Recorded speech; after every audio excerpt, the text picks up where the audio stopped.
তো বন্ধুসকল, আপোনালোকে যদি ফোনপেৰ পৰা একাউণ্ট নম্বৰত পইচা ট্ৰান্সফাৰ কৰিব বিচাৰিছে তেনেহ'লে ভিডিঅ'টো চাওক।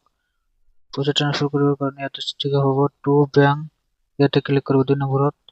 ক্লিক কৰাৰ পিছত ইয়াতে দেখা হ'ব টু একাউণ্ট নম্বৰ IFC, ইয়াতে ক্লিক কৰিব।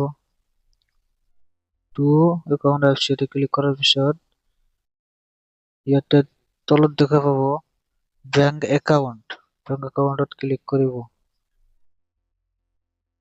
তাৰপিছত ইয়াতে আপুনি আপোনাৰ বেংকটো চিলেক্ট কৰি ল'ব, যিটো একাউণ্টত পইচা ট্ৰান্সফাৰ কৰিব বিচাৰিছে সেইটো একাউণ্ট চিলেক্ট কৰিব ইয়াৰ পৰা। তো আপোনালোকে যদি ইয়াতে বিচাৰি নাপায়, ওপৰত চাৰ্চ বাৰ দিয়া আছে, তাত চাৰ্চ কৰিব পাৰে, চাৰ্চ কৰি একাউণ্টটো ওলাই ল'ব পাৰে।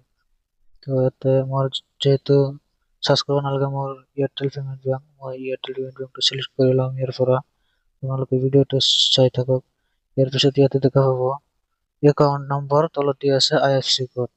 তো আপুনি ওপৰত একাউণ্ট নম্বৰটো ভালকে আপোনাৰ যিটো একাউণ্টত পইচা পঠাব সেইটো একাউণ্ট নম্বৰ ইয়াতে ভালকে দি দিব। ইয়াৰ পিছত তলত IFC কোডটো দি দিব।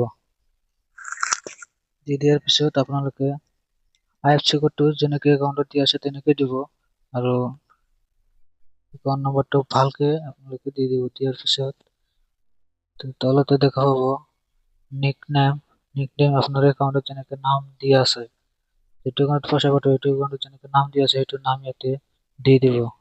দি দিয়াৰ পিছত তলত দেখা পাব প্ৰচেড টু পে, ইয়াতে এটা ক্লিক কৰিব।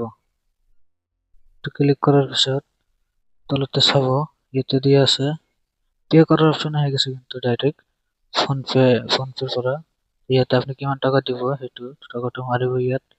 মাৰি কেনে ইয়াতে আপুনি ফোনপেৰ পৰা পাছৱৰ্ডটো মাৰি দিলে পইচা যাব। তো ভিডিঅ'টো যদি ভাল লাগিছে ভিডিঅ'টো এটা লাইক কৰিব আৰু চেনেলটো ছাবস্ক্ৰাইব কৰিব এনেকুৱা ভিডিঅ' আকৌ আপোনাৰ চাবৰ কাৰণে।